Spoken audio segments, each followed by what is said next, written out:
3, 2, 1. We're live.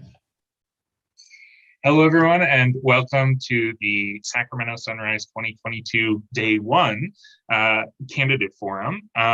We have a couple minutes until we have our first candidate here, so I'm going to introduce myself first off and introduce a little bit of what we're doing for the format today. So my name is Curran Hamilton. I'm a member of Sacramento Sunrise, and I'm just going to be the facilitator today. I really do want to pre-thank all of the people who put in a lot of work setting up all of the schedule for this and getting all of the candidates to come and review their entries into our candidate forum. So with that, I'm gonna go into the structure of today. So we're gonna spend the next couple minutes just going over that structure, and then we're gonna give each candidate 25 minutes. So that's going to be 5 minutes of intro time for them so that they can tell us a little bit about themselves and a little bit about the position that they're running for.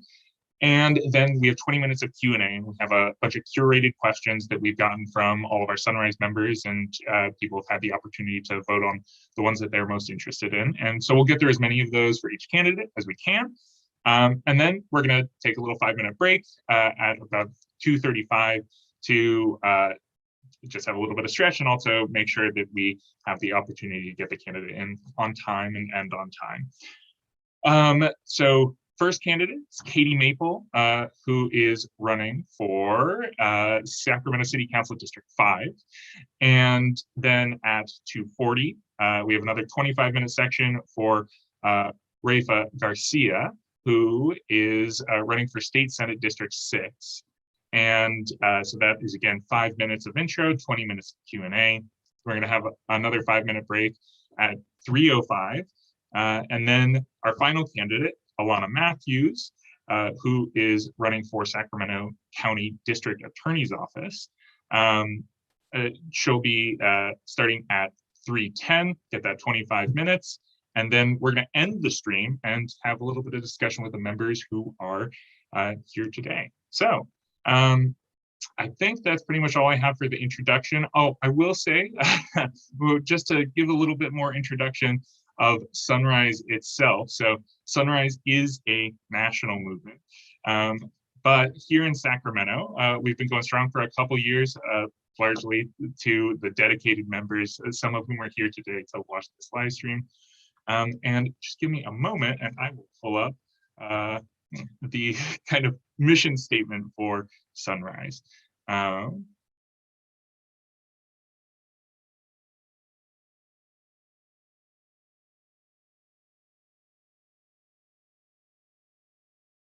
Okay, there we go. So before we get our candidate in, just a little bit more about Sunrise. So we're in Sacramento, and we are the California Sunrise. We are the Sacramento, California Sunrise Hub of Sacramento, or of Sunrise, sorry. A national movement of young people fighting to stop climate change and create millions of green jobs in the process of a just transition away from fossil fuels. So that's a little bit about us, a little bit about the candidates and how this day is going to go. So we have a couple extra minutes until that happens. Any chance we can get some cool music?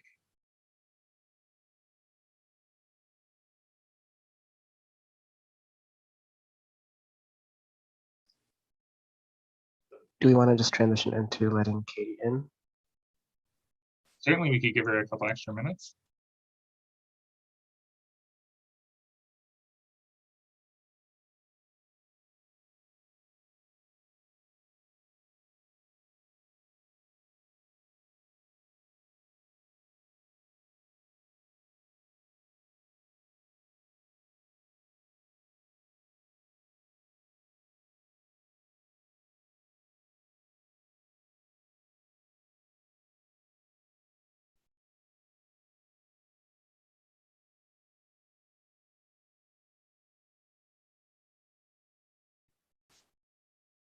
Welcome, Caity, and thank you for being willing to get on a couple minutes early. Well, it's only a minute early now, but just to let you know, my name is Curran Hamilton. I'm going to be the facilitator today. And before I let you go off, I'm just going to give you a tiny bit of the format. So you're going to have 25 minutes, 5 of which we want you to use as an intro to tell us your name and a little bit about yourself, and then also tell us a little bit about the position that you're running for. And then the rest of the intro, you can do whatever you want to. And then we have 20 minutes of question and answer, and we have a variety of questions from our Sunrise members. Sound good? Sounds good. Awesome. Well, I'll let you get to it. You'll get a couple extra seconds. I will be somewhat strict on the time, so I'll let you know. I'll step in and say, hey, you're done with your 5 minutes. The buzzer. Yeah, exactly. Awesome. But for now, it's all yours. Thank you. And thank you for the opportunity to speak to you all today. I'm really happy to be here, or happy to be in my living room anyway, and talking to you. My name is Caity Maple, and I'm running for Sacramento City Council District 5. And I love my neighborhood. I love my city. But I have been feeling for the last several years as an organizer, as someone who's been involved in homelessness and working on several different issues in the city of Sacramento, that often our leadership does not prioritize the people who need it most, and really focuses on, in fact, developers, which is one of the key donators to most of the city council members that are currently on there, with the exception of a couple now that I'm excited about, and corporations. And that really shows in the decisions that they make. And so for me, I ran away from home when I was 16 years old. I put myself through school. I worked in the service industry for 8 years, waitressing, bartending, everything under the sun. And I was very housing insecure. I often slept in parking lots and really struggled. I was in poverty for many years. Eventually graduated from UC Davis and went on to work in policy, and later for the cannabis industry, which is what I do now. I do consulting for them. And my frustration really took, the moment I decided to run was at the beginning of the pandemic, when we started a nonprofit called Sac Soup, or Solidarity of Unhoused People, to represent and help provide mutual aid to unhoused neighbors in Sacramento who were not able to access food and other services that were previously available. And I remember distinctly, I would always show up at city council meetings on Zoom, and my council member, when asked if we could turn empty city buildings that no one was using into housing and shelter for folks who were on the street, his response was, whoa, that's not fair. We should definitely talk to the developers first and give them an opportunity to respond. And I just couldn't believe that. And that was the moment that I said, you know what, I'm going to put my hat in the ring, because I think that we need someone to show up who's going to be for the people. And that includes our neighbors on the streets who don't have anything. So that background for me, coming from poverty, having these experiences, growing up on public assistance, and just feeling frustrated by that lack of leadership. I'm running to be a voice of change. I'm running to be someone who puts people over profit, and that prioritizes the urgency that we need around a lot of these issues, including climate change, including helping people who are experiencing poverty, and creating systems that work better for people, our public transportation systems, and so on. So I'll also be, if elected, I'll be the youngest person on the council. I'm currently in student loan debt, like a lot of people that I know, and probably a lot of you. And I think it's really important to have somebody who comes from that background and has those experiences, because it helps shape what we do for policy. So that's what I'm running. That's what I'm here to do. And I'm really happy to answer questions. And I don't know if I used up my whole time, but happy to be here. You still have 3 minutes if you want to use it, or we can jump right into the questions. We do have a lot of questions. We probably won't get through all of them. Okay, well, I would love to answer questions. Okay, excellent. So let me make sure I am on the right set of questions for you here. Give me one moment. Okay. Actually, I think in the intro section, can you explain a little bit more about the position you're running for and its responsibilities for those of us who are less informed about what a city councilor can do? Sure. So it's City of Sacramento. As a city council member, you'll be in charge of one of 8 people who are in charge of developing policy for the city. So that's everything from whether or not the streets are paved and you have stop signs in place, to how the nearly $1 billion budget is spent. And that includes city programs related to services. That includes the shelters that we're putting up for homeless. That includes business loans. So it's basically everything that's within the jurisdiction of the city of Sacramento. Our tree canopy, that's decided. But the city council also works closely with other agencies. So for example, the Sacramento Municipal Utility District, or SMUD, which does our utilities here, we work closely with them and coordinate. Same thing with the County of Sacramento.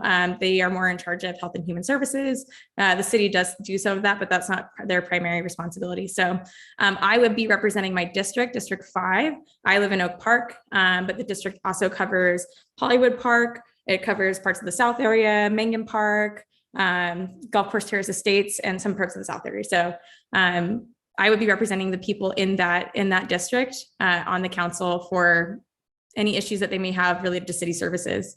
I hope that answers the question. Yeah, that's fantastic.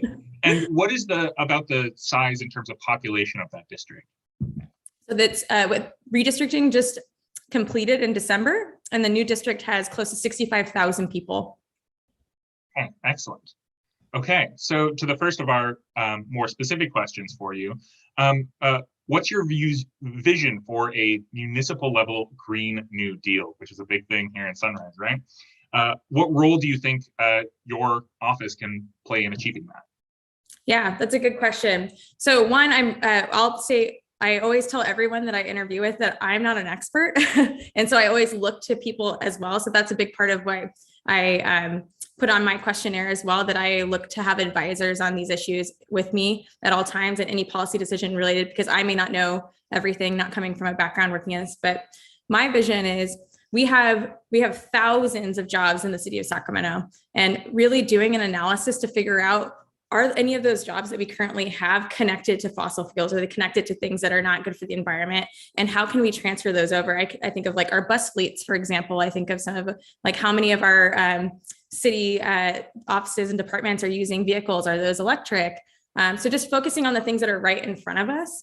And then also being a voice for what's happening at a state level and at a national level. So as a council member, having myself and my colleagues on the council pass a Green New Deal resolution that sends a signal directly to the state and sends a signal directly to the federal government that's something that we're focused on, because not everything we're going to be able to do at a city level. But I'm really interested in doing an analysis or an audit of what the city is currently doing and how we can make those changes, because I think you have to start from the bottom up. Fantastic. Great. If you could reallocate the city budget, how would you shift spending priorities? That's a good question. So one of the things, is this just related to climate change or just in general? I think I have some follow-up questions more specifically, but for now you can just go broad. Yeah. So one of the things that we were looking into and that was recently passed was the electrification ordinance. So taking a look at how we can shift parts of the budget that are focused on gas and on oil and shift that towards electrification. Also talked about what we're spending in terms of our transportation systems, cars. I'm also really focused on not just on the environment, but how we're allocating our public safety dollars. I would love to see a shift in what we're spending on law enforcement to make sure that we're also allocating funds for mental health, that we're allocating funds for homelessness, and we're sending out the right people to go to those types of calls. That's a big focus for me. And the other thing is I believe in community-based budgeting. So making sure that we're always going to the community and figuring out what they need. Because I don't ever want to assume that what I believe is right is what the community wants. And I think that for many, many years, in Sacramento and a lot of other cities, what they do is people get elected and they say, you know what, this is what I think. And that's what budget gets passed. I would love to see more community-based budgeting where we go and we survey constituents. It's an ongoing thing that happens on a yearly basis. So we're making sure our priorities are always matching up. Great. And you kind of already addressed this in some of your public safety comments there, but would you make it a priority to reduce or stop funding for sweeps on unhomed encampments? 100%. I think that what's happening on the streets is immoral. And I've been very outspoken about that. And it's part of the reason why I think that there's some folks that in elected positions who may not always like me, but I believe that it doesn't matter who likes me or not. What matters is people's lives. Sweeps literally lead to deaths. We've seen it on the streets. And so I do outreach work on a daily basis with folks who are unhoused on the streets, and it's traumatizing. And it also doesn't make any sense. It's not a good use of resources. What's happening is People get constantly moved around. There's nowhere that they can legally go. They're criminalized, and it makes it harder for them to find jobs. It makes it harder for them to find housing. It makes it harder for them to be treated for any medical conditions that they may have. And it serves absolutely no purpose other than to placate some folks who might not want to see someone in their neighborhood. And another follow-up to that same public safety thread, can you commit to opposing increases to the police department's current budget allocation? Yes. Right. Something I've also been outspoken about. I will not be seeking any law enforcement, police union money, anything like that. I think that we have the largest law enforcement budget that we've had ever, and it still never seems to be enough. And that's why I go back to, how can we make sure that we're spending the dollars that we do have wisely? Are we actually sending out the right people to the calls? Or are we continuing to traumatize people by sending out people with guns and badges to places where it really should be maybe a social worker or someone else? So really interested in that. And I think that we spend more than enough right now. Excellent to hear. The next one is a little bit more in the weeds, so we'll see how this goes for both you and me. So before we proceed, are you familiar with the recommendations of the Mayor's Commission on Climate Change? I'll be honest, I haven't read that through. Okay. In 2020, the MCCC passed a set of recommendations to get the city to carbon neutral by 2040.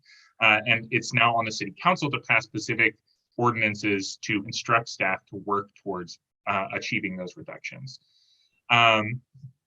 So down to the question part of this, the city's current operations timeline of emissions reductions is 2045. And it's consistent with the Sacramento or the state of California's minimum requirement for cities across California. Do you think it's ambitious enough, that timeline? And if elected, how would you set the city's planning's trajectory differently? That's a good question. Well, I don't think that even 2030 is fast enough. As we've looked around what's happening in the world, we have flooding, we have fires that are killing people, we have hurricanes, we have tornadoes, we have catastrophic climate events that are happening all around us. And, you know, as someone, I want to have a future. I want future generations to have a future. I want people to be able to live lives. And I think where they are not in constant fear of their safety, of their ability to be homed or to have a job. And so for me, I think that we need to be moving towards a faster target at all costs. And that needs to be happening from the federal level to the state level to the local level. And so I would be interested in finding out how we can set that date sooner. I'm not, because I believe that it's a collaboration between different agencies as well. It's not just the city of Sacramento, but I could be wrong. So I'd be very interested in seeing how we can work together with the city council and the mayor's office to set that sooner. I don't have any specific recommendations, but I do look forward to learning more about it. Yeah, I can't answer your question there either about whether or not it's a collaboration. I just try to be as honest as possible, because I feel like when you try to, I'm not a climate scientist or an expert, but I think it's really important to rely on people who are, and have those people a part of the conversation, which I think it's really important to have folks that are a part of your organization that are at the table and ensuring that we're having constant conversations. So. Excellent. And so again, this might be too into the weeds for you, and I think it's completely valid to rely on some expert voices here. Of the various ways to reduce emissions, what do you think should be the priority for the city to make meaningful progress? I'm sorry, can you repeat that one more time? I was reading the chat. I apologize. Absolutely, yeah, not a problem. Of the various ways to reduce emissions, which do you think should be the priority for the city to make meaningful progress? So I think where the city has a lot of influence is how we design, right? So while we're designing our streets, how we're designing our neighborhoods, where we're prioritizing projects. I was just talking to a friend. I live in Oak Park. I was walking over the freeway to go to Curtis Park, and him and I were having a discussion about how it's like a tale of two different neighborhoods of how they've been impacted by the creation of this freeway system through Sacramento, and how that's affected, especially my neighborhood in Oak Park. and people who live there. And so I think we need to be really conscious about how much space we're giving for roads, how much space we're giving to parking, and really building up our public infrastructure system for our public transportation infrastructure. Like right now, you have good luck trying to get on public transportation to get to the airport and back. Good luck on getting to public transportation if you live in South Sacramento and you work in the city core. You know, we literally force people to drive because there's no other reasonable way to get to work or to drop your kids off at school or daycare, whatever that may be. And so I think our focus should be on really building up public transportation in a way that people can actually use and want to use. And we can do that by using funds that are coming into us right now. I mean, Sacramento is getting, you know, a good chunk of change from the American Rescue Plan Act at the federal level. But I think that the city should be talking right now. How can we utilize those funds for public transportation? How can we utilize those funds to redesign our roads to discourage people from driving and discourage people from parking? I know that when it's really hard to park in downtown, what do? You ride a scooter or you grab, you know, an alternative form of transportation. So I think we need to be encouraging things like that at the city level, and that will shift over time. Really great to hear. As someone who has trouble getting all the way to the other end of the city for my job, I can appreciate some public transportation at the very least.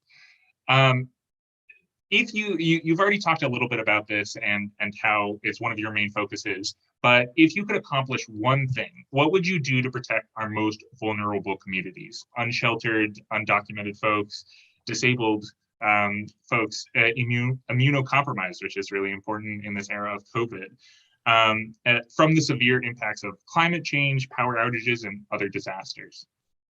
Right. So one of the things that I talked about is creating a rainy day fund or a weather fund that essentially gives resources to people who are impacted, right? So in my neighborhood, we have some of the worst air quality in the city of Sacramento in Oak Park, right? And that's impacting people every single day, right? And so we've installed air quality monitors, but one thing that we need to be doing is figuring out, once we have that data, how do we utilize that data to make things better, right? And part of the problem is the freeway system that's right here, right?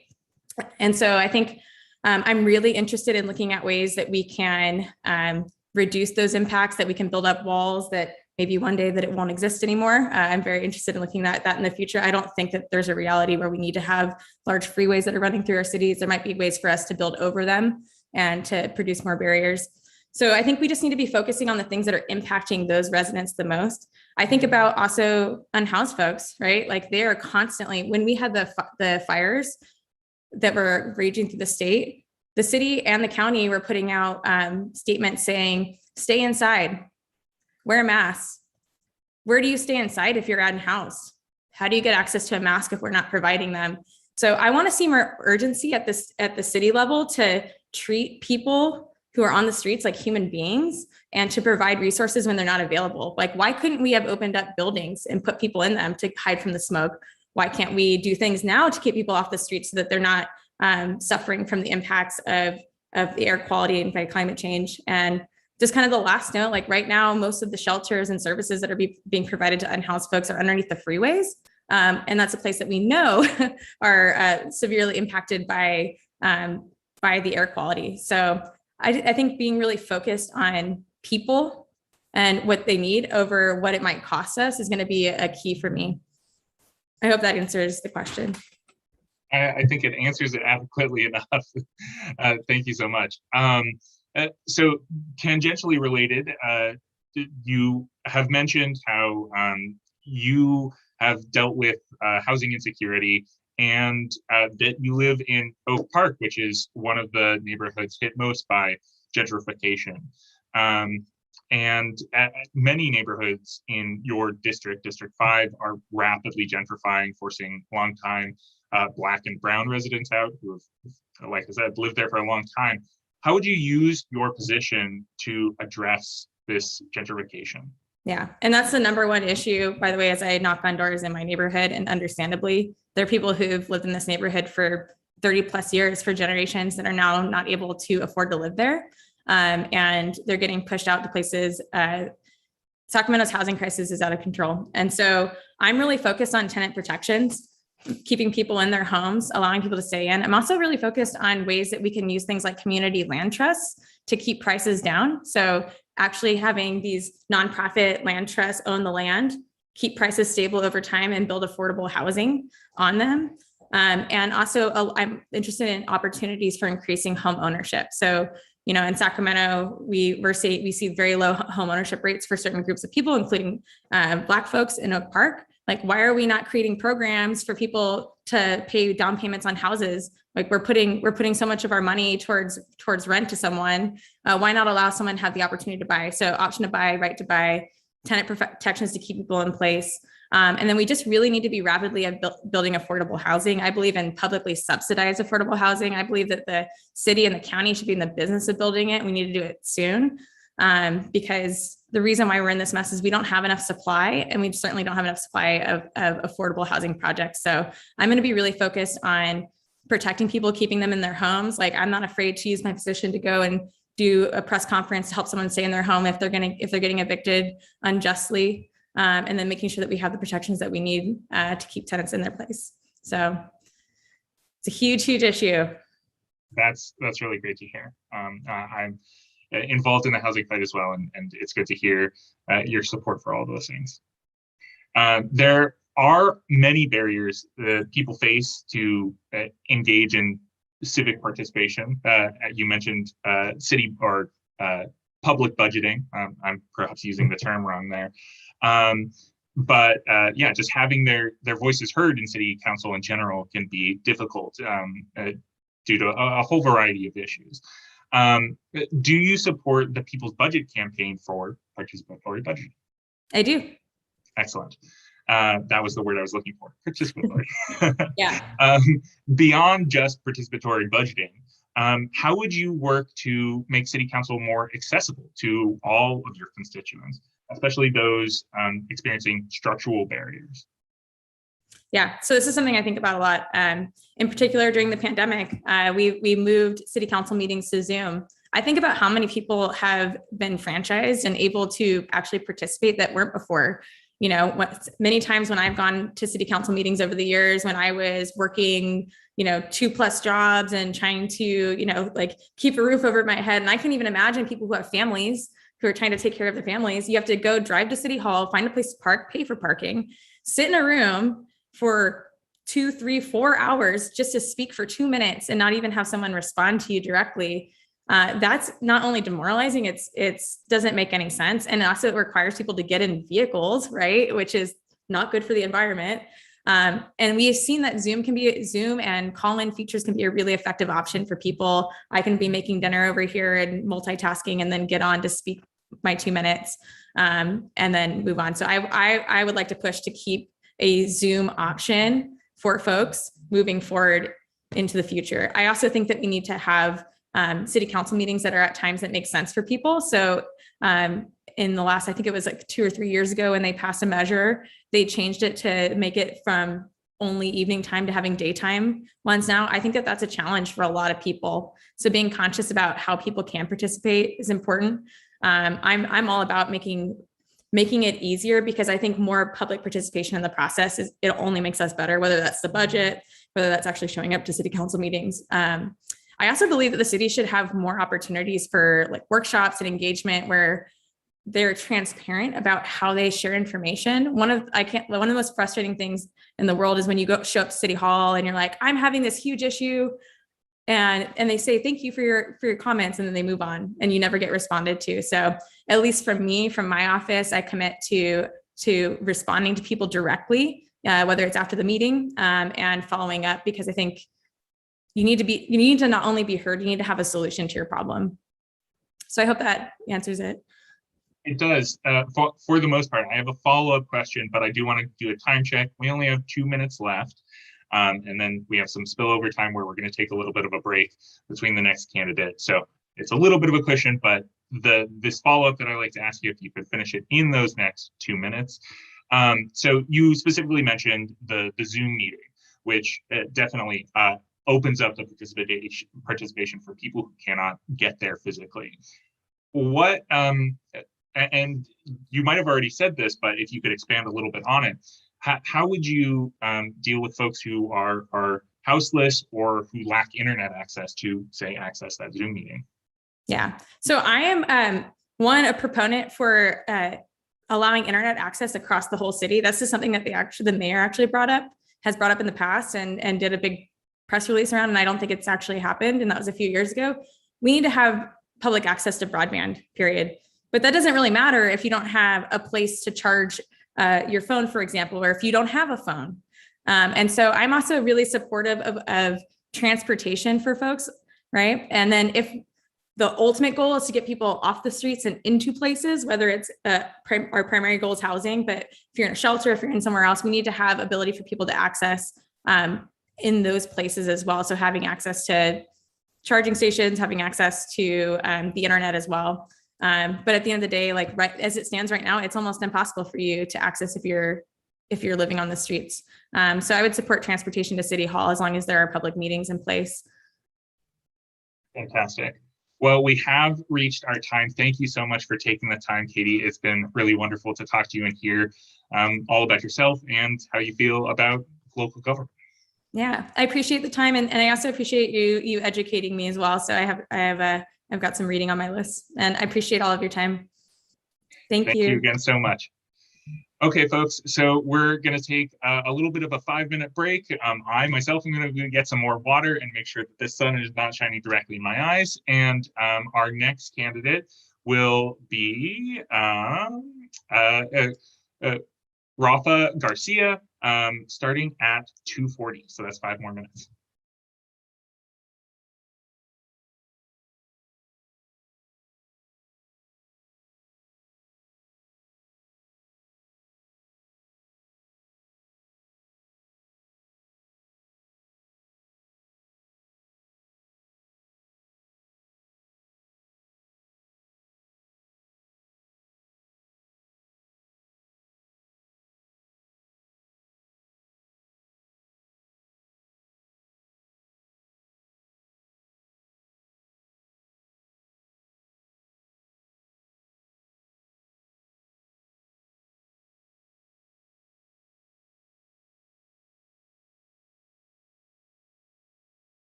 Just a quick reminder to everyone who's tuned into the stream or watching a recording of this that we will be back momentarily.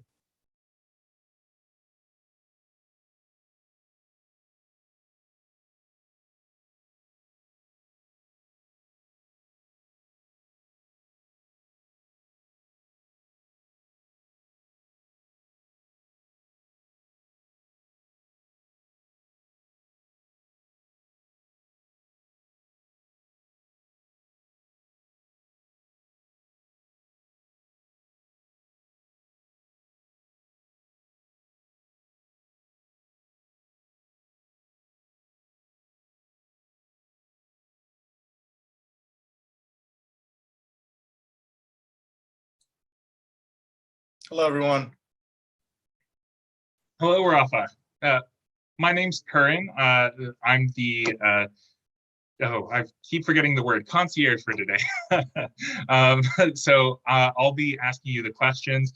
We have about a minute left before your official time starts. You're going to have 25 minutes. No, sorry. Wait, I want to double check that. I think it's 35 minutes total.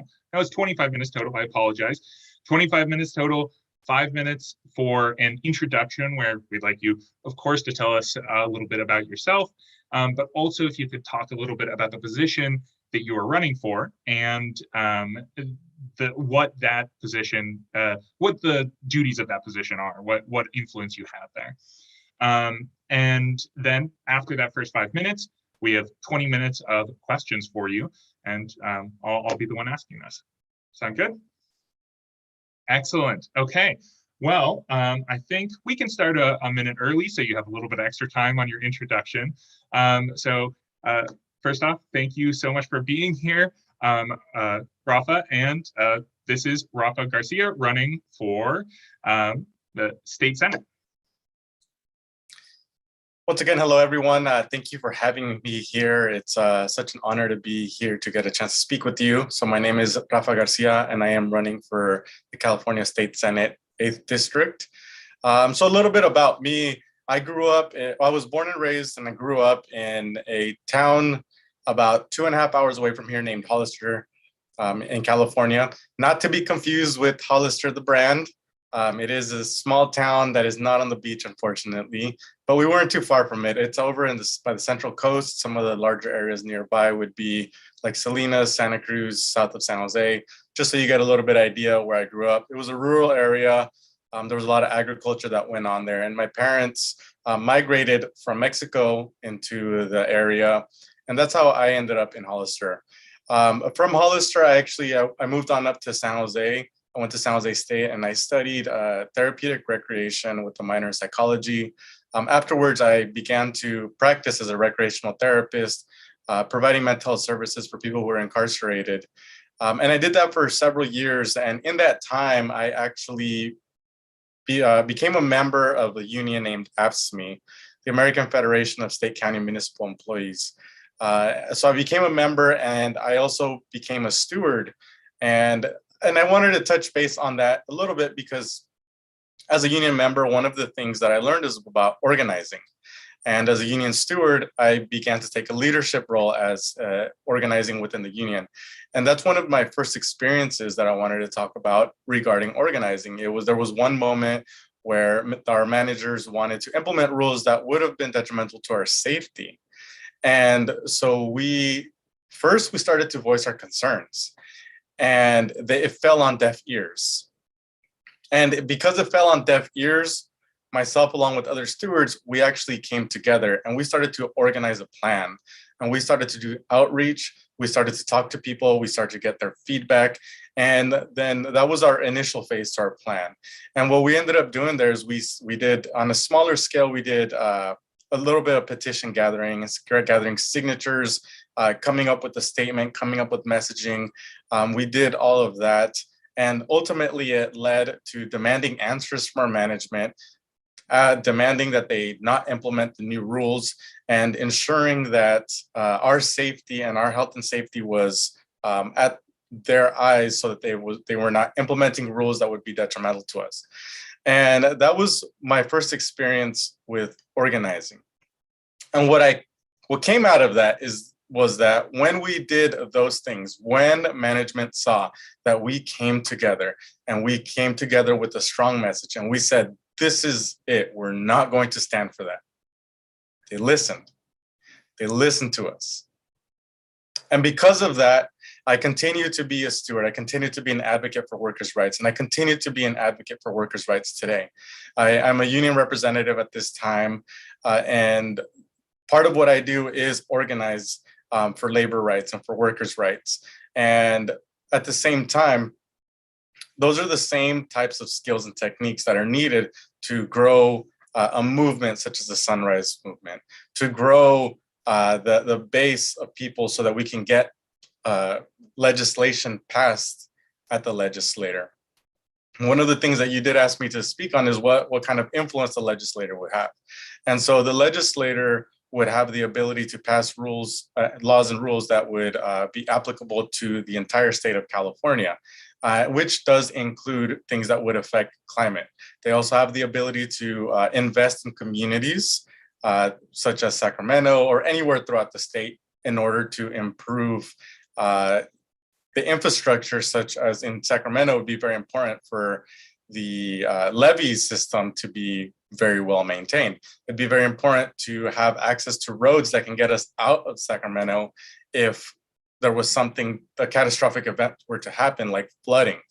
We need to be able to get out. They would be able to help invest in clean energy programs so that the cost of producing green energy wouldn't be any more expensive than what it is today. And it could even help lower prices. So as far as the state legislator, there's quite a bit of influence. A lot of it does come through the investment, but things like that also require organizing, right? So I'm very much committed on organizing and making sure the community is well aware that we're doing outreach, that we are able to come together, because as a state senator, I have one vote. That means we still need to get the rest of the state senators to come to the same table and have the same ideas and have the same votes. And so that's what will require the organizing. And so I'm very much committed on that. And it would be organizing even beyond the Senate district, because we need as much help as we can in order to make the movement go forward. Thank you so much, Rafa. And I forgot to mention that I will be somewhat strict with the time. It's nothing personal, but you did a great job ending just on time in this case. Great. I was getting ready. It's a bit hard when I'm speaking to keep track of time. So actually, I appreciate that. Completely. Can you briefly tell us what's the size of your electorate? How many people are in your district? So constituents, there would be, believe I saw the number. The districts just did change.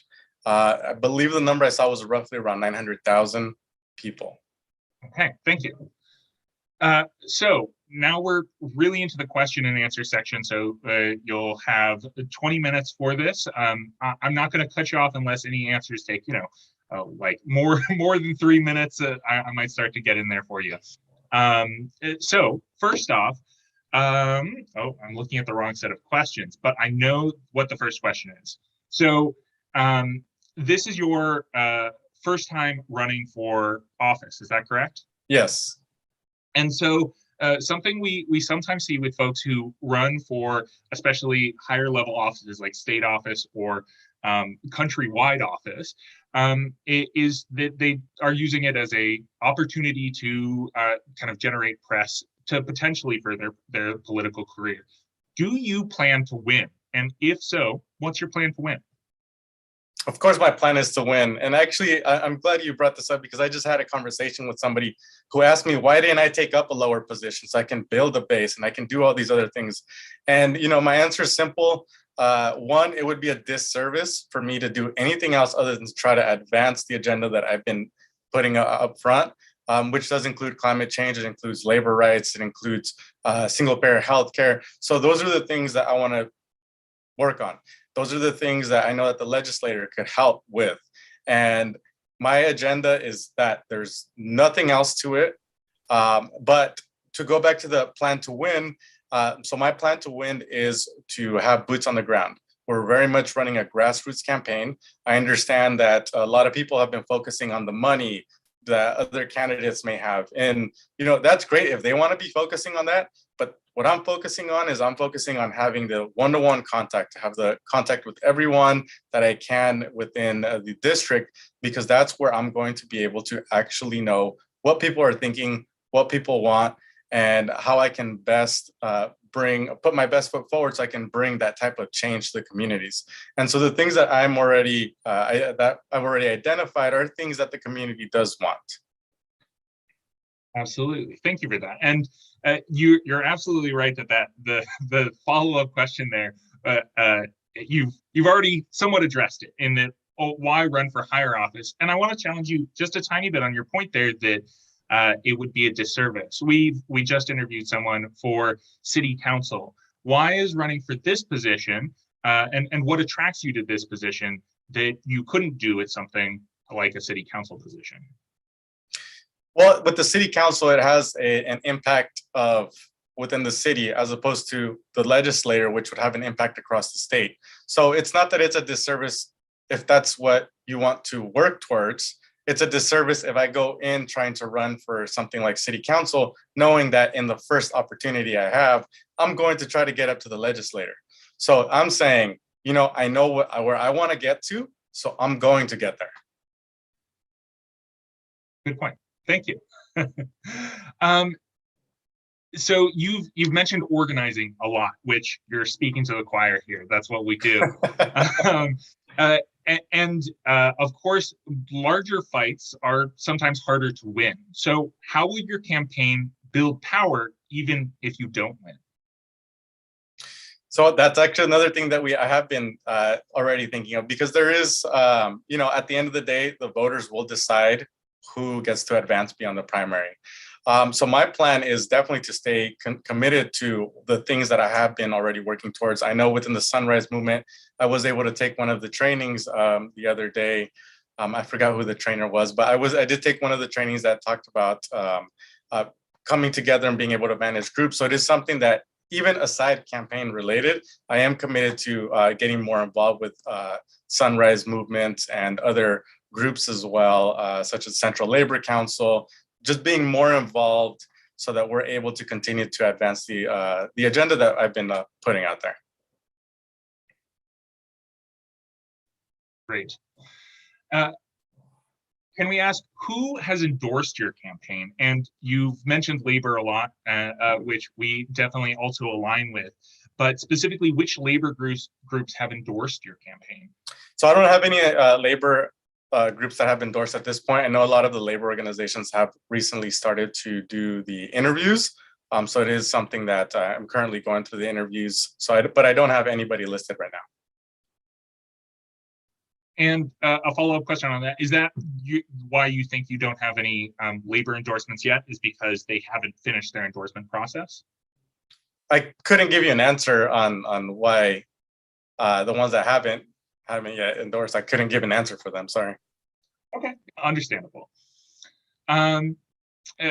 So you've mentioned some of your career in working for organized labor. How have you all previously advocated for the community and contributed to solving community challenges? So a lot of what I've been working towards has been through working and volunteering for nonprofits or volunteering for events that are happening. I know one of the things that I would do, at least when I was an undergrad, would be to volunteer a lot for mental health services, and to also volunteer helping communities for language access, because I know a lot of people that were either applying for citizenship or that were applying to get visas, they didn't have access to the language. So we were able to come together and be able to provide services that were able to give them the language access, because the forms weren't necessarily readily available for them to be understood. Language access is a fantastic thing, so we can definitely appreciate that. Critics say that the California state legislature has not or has failed to pass meaningful climate legislation since 2018. Obviously, we're a climate-focused group, partially. What dynamics do you think have held the state legislature back, and what's your plan for overcoming those hurdles? I think we don't have enough bold people in the legislature that are willing to think outside the box. I know right now there's huge turnover, a lot of people that aren't going to run for re-election. So I think that's something that could shift. I know we need younger people as well that are coming in, because that's one of the things of the younger generations, is that I believe that we are willing to think more outside the box so that we can accomplish the goals. We're able to see that something that's going to be happening in 2050 is very reasonably within our lifetime that's going to really affect us. And even beyond that, I know that currently right now, one of the state guidelines is that the state is phasing out of fossil fuels by 2045, which I still think that's way too far down the line. I understand that the law also speaks about, if possible, we will end sooner, but we all know that when you put a 2045 timeline, that's what it's going to take. So we need to speed that up. And can you expand a little bit on what your focus would be on the environment and also environmental jobs as a state legislator? So I think one of the things that we do need to do is, like I was saying, we need to advance the timeline. So we need to get it down to 2030. That'd be one of the things. We need to invest in renewable energy so that the prices don't get driven up when it comes to people using the renewable energy. So that would be part of the thing. When it comes to the environmental jobs, I'm all in. We need to make those happen. We need to make sure that those jobs are happening and that they come with livable wages, and naturally that workers' rights are protected. And I have no doubt that that's exactly what will come out of it, but we just need to have more people at the table that can advance that. Good to hear. What committees do you have your eye on, if you have an eye on any? And do you think it would be easy to secure a spot on those committees as a new member? Budget is always going to be the number one. How difficult it would get, I would think it's difficult, but not impossible. And I think that's the one that I'm dead set on. I want to make sure that I can get on budget, because the investment is going to be extremely important, and funding will always be used as the excuse why something can't get advanced. And we understand that well, with local struggles as well as state struggles. You know, facing those exact struggles, what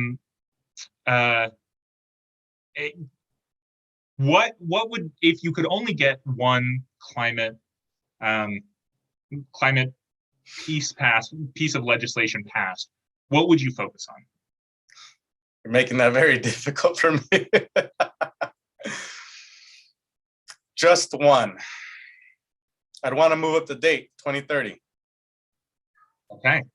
And does that mean moving up the date for all of the municipalities in California?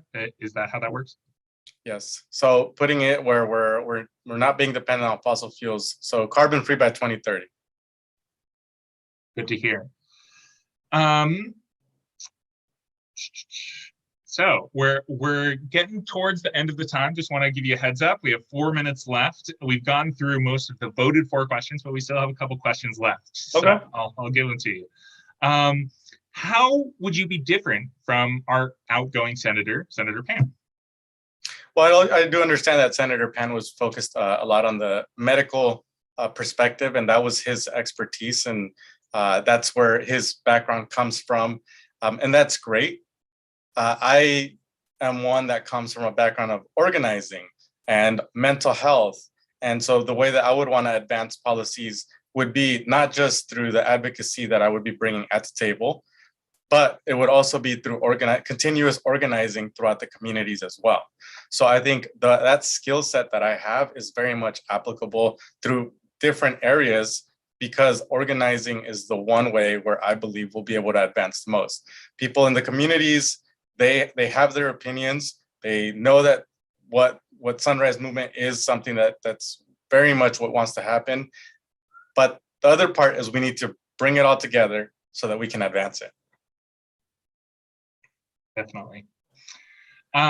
This is it seems to come from one of our members who's a little more Sacramento focused. Are you living in Sacramento currently? Yes. And do you mind if we ask how long you've lived here and how you enjoy Sacramento?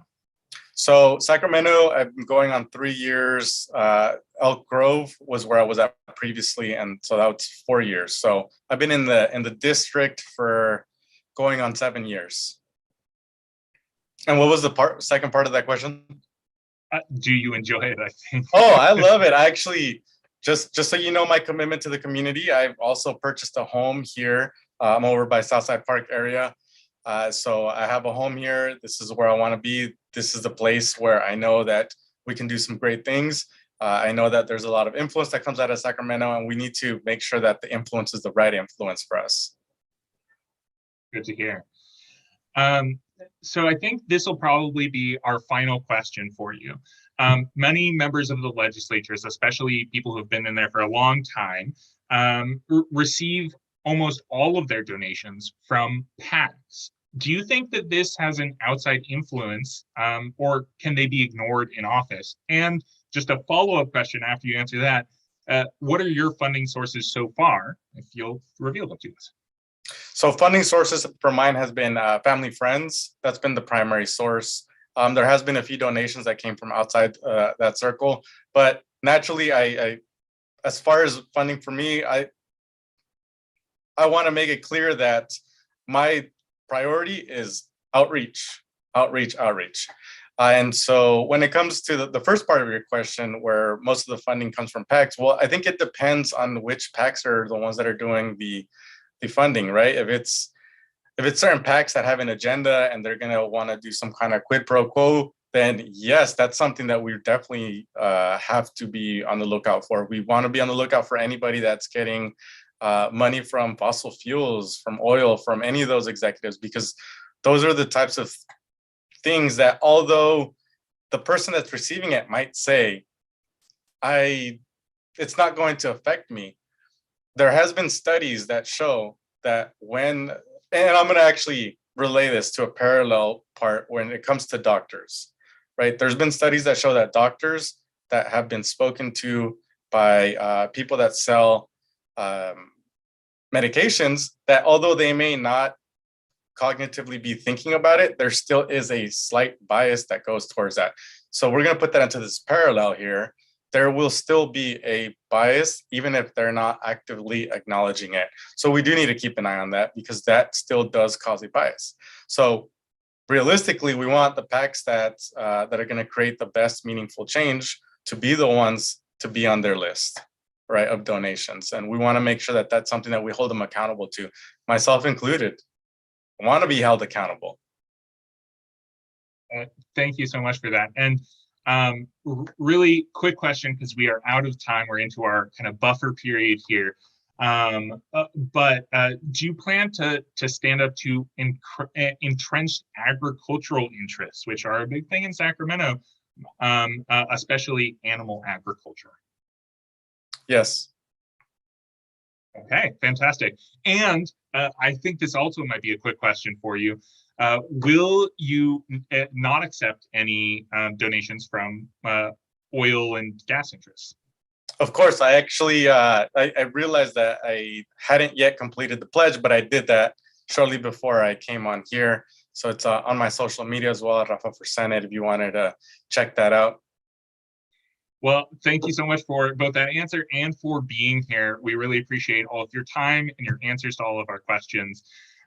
So again, this is Rafa Garcia running for, and my document says State Senate District 6. Is it District 6 or District 8? So it's now District 8. Mm-hmm. When I was completing the questionnaire, it was District 6. Mm-hmm. And so now it's 8. Well, thank you again so much for being here. We really appreciate it. Thank you. And if I didn't make the ask, I do ask for your endorsement. Thank you very much. So much. We really appreciate it. Okay. Bye. Okay, folks. So we're going to take less than a 5-minute break now, 3-minute break. Starting at 3:05, we have Alana Mathews, who's running for, if I believe I'm correct here, running for Sacramento County District Attorney's Office, which is a super important position in our challenging criminal justice environment. So stick around, 2 minutes now. I apologize.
Hello, everyone, and welcome back. Thank you so much for staying on for our final interview of the day. It's with Alana Mathews, who's running for Sacramento County District Attorney. And I believe Alana is here in the chat. Is that correct? Yes, I'm here. Hello, everyone. Thank you for having me. And nice to meet you as well. My name is Curran Hamilton. I'm just going to be the facilitator for today, so I'll be asking you questions, and I'll also be cutting you off if the time gets there. So don't take any offense when I speak up and say, "Oh, you've run out of time." And to go over the time, you have 25 minutes total. 5 minutes. We'd like you to do an introduction of yourself, and also after you've done that little bit about yourself, explain the position you're running for and the responsibilities that that position has. I'll hand it right over to you. Thank you again for allowing me to have this opportunity and for consideration of endorsing me as a candidate. I began my career, almost 20 years ago as a deputy GA here in Sacramento County. I spent a total of 10 years, 2 years as an intern, and then as a line prosecutor, going from misdemeanors to juvenile hall to domestic violence, preliminary hearing, superior court review, felony trial team, where I tried some very serious and violent cases, including a home invasion robbery and an attempt murder. I then also worked with some of the collaborative courts, including our Veterans Court. We have a program called Stand Down, where we work with homeless veterans to kind of clear up any outstanding cases that they have. I've also worked with our firearms calendar, which is a very unique calendar, but people just don't need an attorney. They just want to petition the courts. I've also worked with our homeless loaves and fishes calendar. And then I was assigned to what we call our prison crime unit. So actually crimes that happen inside of prison. I left in 2012 to start the enforcement unit of the California Energy Commission. And within a year, I actually was appointed the public attorney for that particular agency. So that promoted me to an executive level leadership position. I was appointed by Governor Brown. And in that role, I really got to drive organizational change. That means when you look around an organization and you see problems, you see things that are wrong, you have the opportunity to fix it. And in my situation, it was not diverse at all. And there was a lot of, not just diversity in like the ethnicity, but the diversity of thought. So we had a lot of interest in energy policy, environmental justice, but we didn't have a lot of people who had experienced that. And so that's one of the things that I did is I created the agency's equity initiative. I worked with all the units, all of their deputy directors to create performance metrics. So I went from serving victims of crime to vulnerable communities who had experienced energy injustice or environmental injustice. From there, I did a lot of great work to change the policy of the state, got the attention of the legislature. So the speaker offered me a position as the chief consultant of climate change. So I expanded that equity work to look at all of the climate policies, programs, and investments of the state to make sure they were benefiting all of Californians, people who live in this state. It's just unacceptable that we had 1 million people in the state that did not have clean drinking water. We knew about what was going on in Flint, Michigan, but not in California, or that we have people live completely off the grid. They have to heat their homes by burning wood and then they're inhaling all of those fumes. So I was glad to work across the state to address those. Of course, air quality monitoring, providing oversight to the Air Resources Board to make sure that we're serving all Californians. So that's the skill set that I bring to the DA's office. I think the way that I have driven equity and better solutions for the most marginalized communities is what's needed in the new direction for the district attorney. We have a system that's not serving everybody and it's failing to keep communities safe. And so we need someone who not only knows the work of the office, but understands how to create solutions of how the work of the office is actually not protecting communities and it's failing to actually provide safety for everybody. And with that, I will be happy to answer questions and share a little bit more about my story. Fantastic, and thank you so much. If I can just ask you a little bit of follow-up there. I'd like you to delve a little bit more into and just a tiny bit more, what is this position, and what responsibilities does it have besides just within, as you mentioned, making reformative change within the department?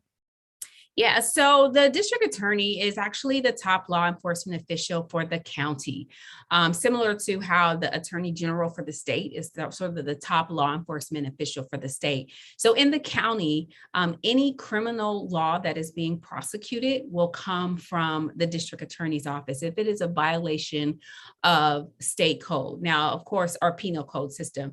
There are other, kind of regulatory agencies that, do some form of prosecution. But when we're talking about crimes, violations of the penal code, or if it's juveniles, the welfare institution code, the DA's office is responsible for charging and trying those cases and coming up with sentencing. After a trial has happened, depending on how it ends up, obviously, if it's not guilty, you can't retry that case because that's double jeopardy. But if it's a mistrial, the DA makes a decision of whether or not they should retry the case. If there is a conviction and sentencing, if that person is up for parole, the DA's office does have a role in weighing in on whether or not a person should be released or whether or not they should. We would object to early release. There's also a role in diversion programs. So before someone enters into or sets a trial, if they have mental illness or substance abuse, they have the opportunity to go into a diversion program. And it's called diversion because it's diverting someone away from kind of the carceral system and trying to get treatment and services. One of the things that I feel that the DA's office should have that it currently does not have is that it is steeped in reacting to crime. And my vision and why I'm running is because I think you just can't have reactive approaches. You have to have preventive and intervention strategies because some people will not engage in the criminal justice system. I am a survivor of crime, racial violence, gun violence, and even domestic violence. And in all three of those instances, charges were not brought. In the first two, gun violence and racial violence, the police weren't even called. There was no level of accountability. So I couldn't depend on the criminal justice system to give me a sense of justice or closure. But there are many people, either because of distrust, language barriers, experiences, maybe they're immigrant, they come from a community that they don't trust the police, they don't get involved. So I think the role of the DA's office has to be expanded to understand where those people are and has to work towards safety, whatever that means, however that means for all the citizens in Sacramento County. So just one other thing I'll say is usually when a crime happens, people call the police file a report, or even if you get a ticket, the police stop you, they write you a citation, that gets brought to the DA's office. Sometimes the DA's office will look at that report or that citation, they'll decline to prosecute. Sometimes they will move forward. So that's kind of procedurally how things normally happen. Good to hear. Good to hear. And thank you for explaining all of that. I think it's helpful for all of us who don't necessarily know the intricacies of how the criminal justice system works. But speaking to how that system works and diverting people away from being inside that carceral system, the Sacramento County's DA office is funded 4 times more than the public defender's office. Would you advocate that these two departments receive a more balanced funding? And do you support the People's Budget campaign in Sacramento and their priority on participatory budgeting? Yes, I absolutely. I think one of the foundations that motivated me to run to office is, it's one thing to talk about the failures of the system, but it's something totally different about what are the solutions. And one of the solutions is opening up the system, opening up for more voices, more experiences, and more tools to create safety within our criminal justice system. And so having participation, whether it's being in the budgetary process or it's being in understanding how we administer justice. So having ideas like having community courts, bringing in other disciplines to have a multidisciplinary team to work with communities, having embedded prosecutors, working with healthcare professionals, social scientists, psychologists, mental health professionals are all ways where we can improve how we administer justice in our community. As far as advocating for more funding for the Public Defender's Office, I absolutely will. One of the ways where we can open up our system of justice, when you think about the bail issue, we have 2 programs in Sacramento County. They're called the Pretrial Services Program. There are 2 actually that were piloted. One is run by probation and the other one was run by the Public Defender's Office. And my understanding is that the Public Defender's Office had to go and get private funding to help run that. But what that allows is for individuals who have been justice involved, if they have been arrested, there is a deeper dive through pretrial services to understand what are the issues that they have. And I think the public defenders has a great model of being able to do that, so that if people are arrested, they're a low-level offense, we have someone, rather than just a person reading a report, making a quick judgment. The public defender has committed to, and they are actually actively involved in doing a deeper dive into a person's background to see if there's any violence, if they are an actual risk to society, or if they, can secure the likelihood saying, okay, they must probably have a transportation issue, or this person is unhoused, so they're going to need a lot more support to come back to court. So let's not set them up for failure and say you're going to get a notice mailed to you or you have to show up, but they don't actually have transportation. So it's a very holistic approach to ensuring safety, but also ensuring how are we getting the services that we actually need to help keep our community safe. Are we able to look into individuals' background and see if there's substance abuse or if there's mental illness and how we can deal with that? So I would support the funding for that program, particularly the expansion of public defenders, because I understand it's heavily funded privately. Thank you for that explanation. And just out of curiosity, you mentioned you spent, I think it was 10 years as a DA or an assistant DA. Were you ever a public defender?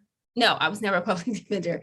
But I will say I had a good relationship. Actually, when I left the office, many public defenders actually gave me a going away party. Oh, so I think that speaks to the level of reasonableness that I had. Yes, but I will say I was an intern for 2 years. So I was actually a prosecutor for 8 years. Okay, good to know. So other progressive DAs like Chelsea Boudin and Larry Krasner have struggled to achieve the goals against structural constraints in the prosecutor's office. How do you plan to achieve your vision despite these constraints? Right. So I've really focused on what Sacramento County needs and deserves. And I am glad to see that there has been an overwhelming response to the message of change that I have been standing for in the community. People have been crying out for change. And now that they hear that it's here, they're excited. And so when you go into court as a prosecutor, you state your name, Alana Mathews, for the people. So we all take an oath and we have a responsibility to serve the people of this county. And what the people of this county, as well as the state, have shown is they support and have approved common sense reforms, such as getting mental health services or drug treatment programs for people who are struggling with addictions or substance abuse disorder, or they have a mental illness. So the way I want to address sort of those constraints is, one, recognizing that we work for the people. And we have to make sure that we are keeping the community safe, but we're keeping them safe in the way that the people have shown they support. The second thing that I will say is how I would deal with that is how I've dealt with challenges throughout my career. Even being at the Energy Commission or working in the legislature, people are very passionate about climate issues, but also industry can be very dug in and it could be a lot of hostility. And so in those situations where maybe we're getting ready to propose a new power plant and you have community members saying, I don't want that in my backyard. And you have marginalized communities saying, we already have 3 power plants. Why don't you go put it in a more rich neighborhood instead of dumping all of these, pollutants here in our community. And then you have industry saying, well, hey, we want a more clean energy. This is going to be a cleaner plant. So you have all these different stakeholders with different perspectives. And what I learned to be successful in that area is that I have to lead by values and not by issues. And that's the approach I will take as the next DA for Sacramento County, and opening up the system. We're going to open up the way we do business here, the way we administer justice, and we're going to lead by values. And those values are safety, fairness, and justice. And so when we're asking ourselves that's the side you're going to be standing on. Do you want fairness or do you not want fairness? Do you want justice or do you not want justice? Do you want safety or do you not want safety? And for those who stand for those values, we can move forward together. I love the strong message. Thank you so much. Would you use your office to pursue fossil fuel companies and other polluting entities, or even local agencies, for issuing issues of environmental and climate justice?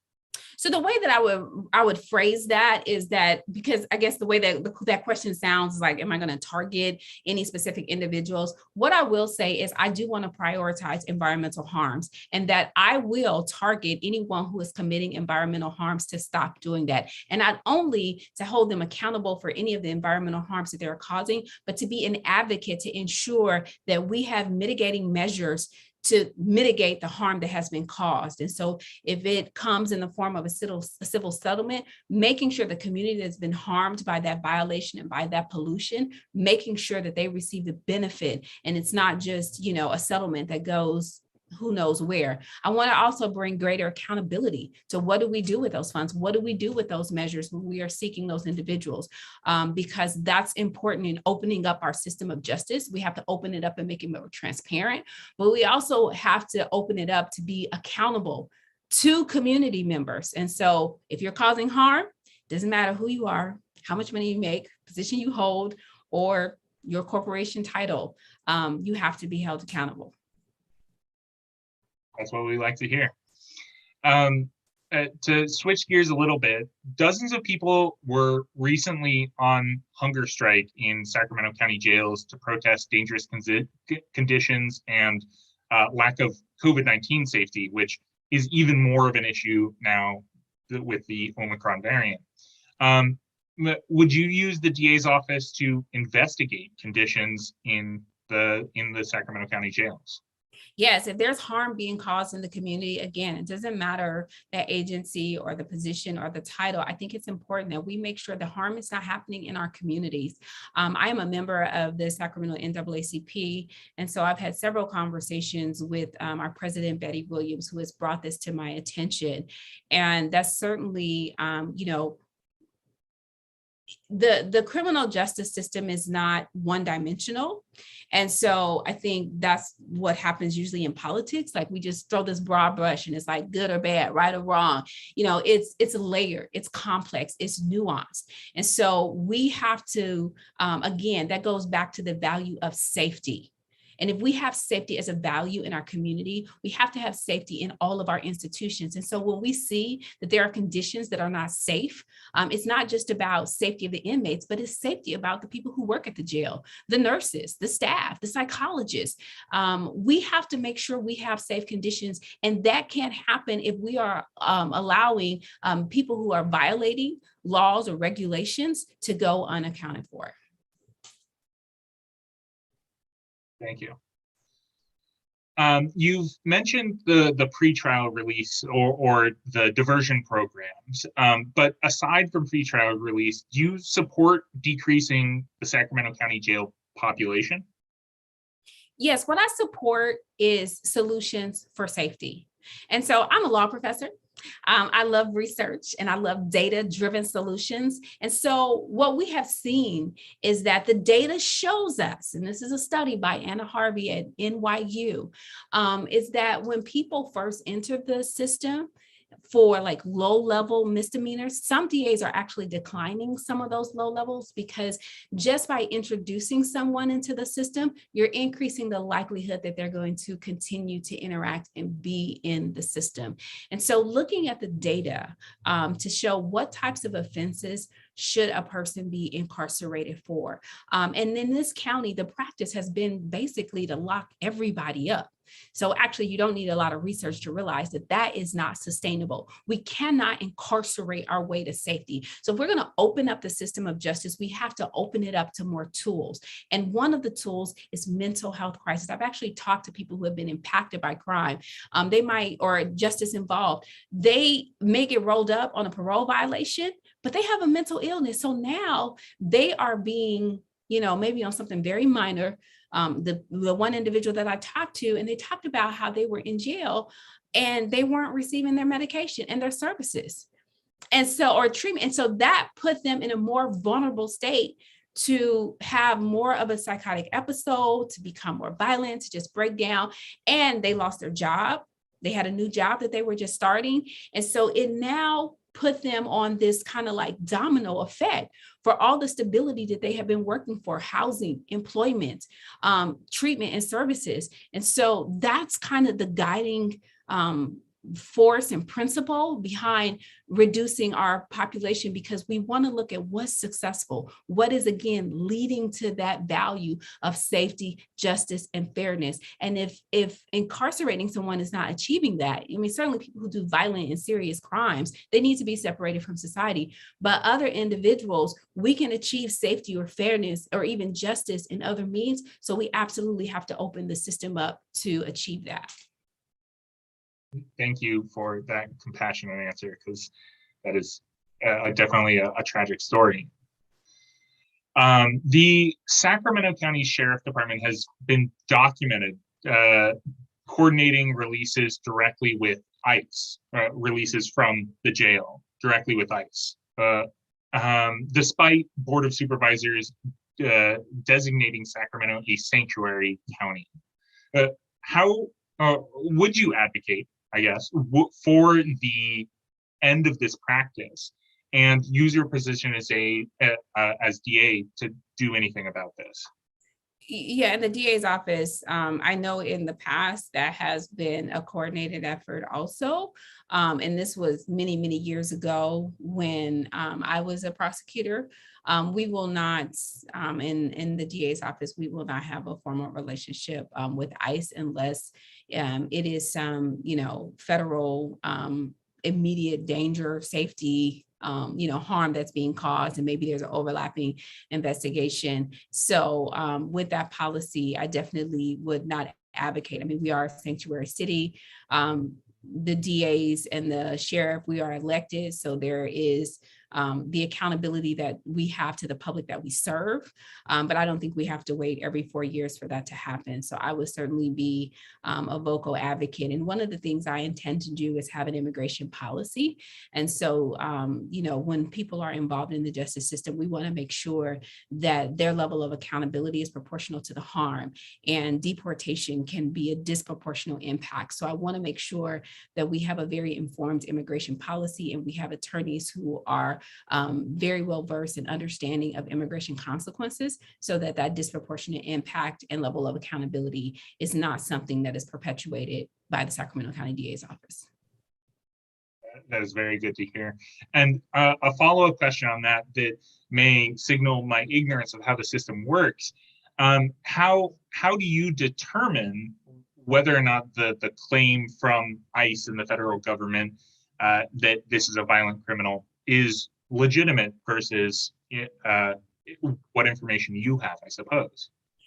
Well, I believe that in the instances that I'm thinking about, it would be a multi-agency task force. So let's say we have, a cartel that's, involved. So it is some federal crimes that are involved, but they may have, federal and state agency overlap. And so in that instance, I don't think that we're directly going to be contacting ICE, but I do know that there are international human trafficking rings, and there are, international, drug trafficking as well.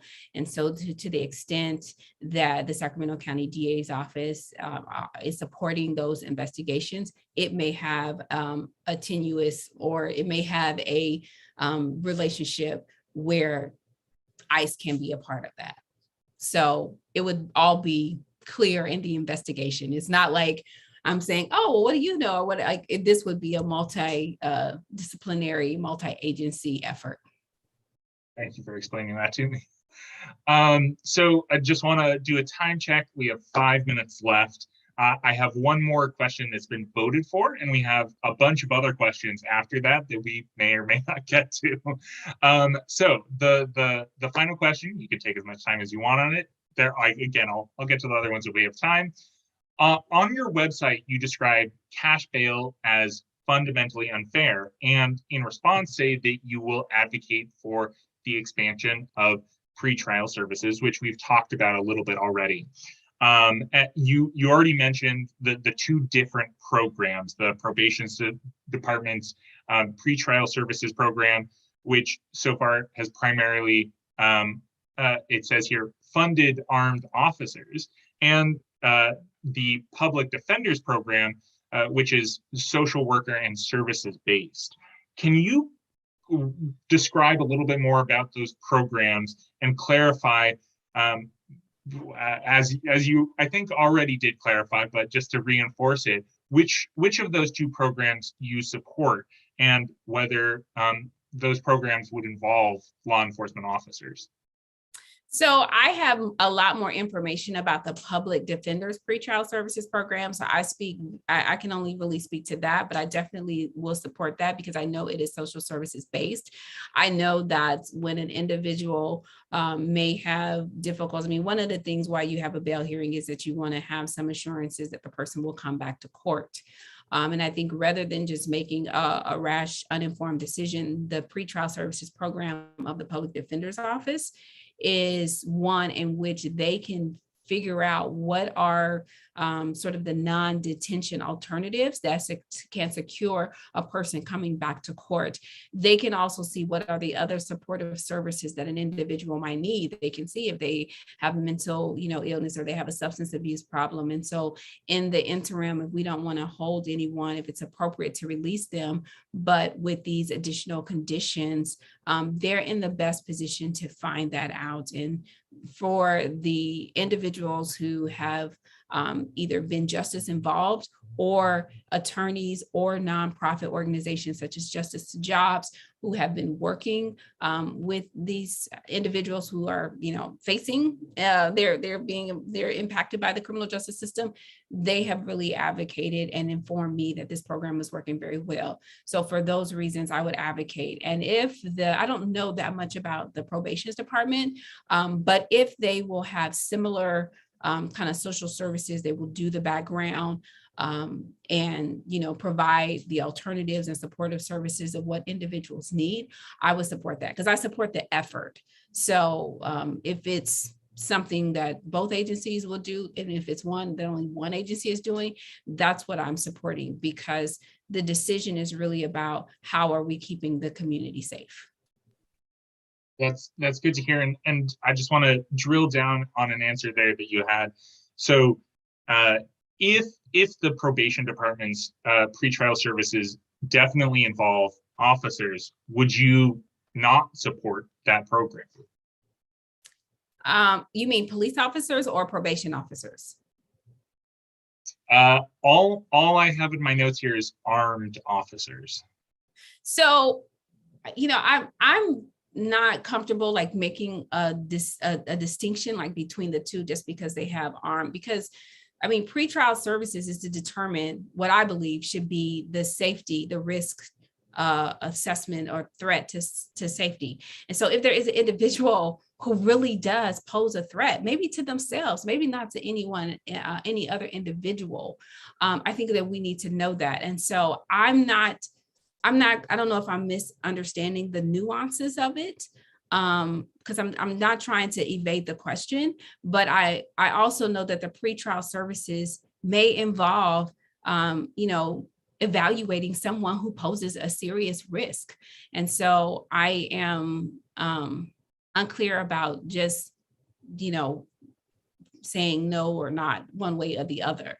But what I will communicate is that I support a program that is going to do a thorough background and look at alternatives so that the only answer is not just locking someone up. If there are other conditions that can be put forth in order to release someone, still provide the support that they need to get them back to court or get them the treatment and services, I will support that. That's good to hear. And I don't think I have the nuance to provide you for that question. Well, I think despite us having a couple other questions, we're almost at the end of our time. Let me see if, let's see if you can make this a very quick answer for yourself. Our current district attorney infamously did not pursue charges against police officers who killed Stephon Clark. As a DA, would you approach police accountability differently? Yes, I think we have not had police accountability for the death of many citizens. Joseph Mann is a very stark example, and I have already been public about, I've asked the Attorney General to look into that case. I think that we have to have an open system where we're transparent, but also we have to communicate. I mean, there were a lot of things other than not, in a number of different cases where there has been no, accountability, but I don't think that the public has been satisfied in the investigation. And we just don't have any trust, even when our DA comes forward and says, I'm not going to pursue charges. I think the use of force was justified. There's been no trust because there's no transparency. There's like this mystery, the secrecy, and what the evaluation was. And what we saw in the Stephon Clark case was going through all the text messages, and it was really, just a disservice. And even if there was some purpose of, going through whatever his mental health crisis was that he may have been experiencing, it should not have been used to justify the outcome. It should have been used to mark in our moment that we need to take mental health more seriously. And we want to make sure that anybody else who is having a mental health crisis doesn't lose their life. We also have to have a different way of approaching it by not putting up fences, by not cutting off conversations. That's what the DA's office is there. Crime is a very serious and traumatic event. So you're always going to have tough conversations, and we need new leadership that's willing to lean into those conversations and not black out walls and put up fences. Well, thank you for that. It's a great ending message. More transparency always leads to more public participation. So we really thank you for being here and answering all of our questions and telling you about us and also about the office that you're running for. So thank you again so much for your time. Thank you. Have a good weekend. You too. Bye. Okay, folks, that marks the end of our candidate forum. We're going to end the stream here and continue to have a small discussion about these candidates and maybe also talk about what's happening tomorrow. So thank you all for joining us here. And those folks who are still here on Zoom, you can stay and participate in that discussion. Hold on a second. Let me go ahead and get the stream ready to conclude. And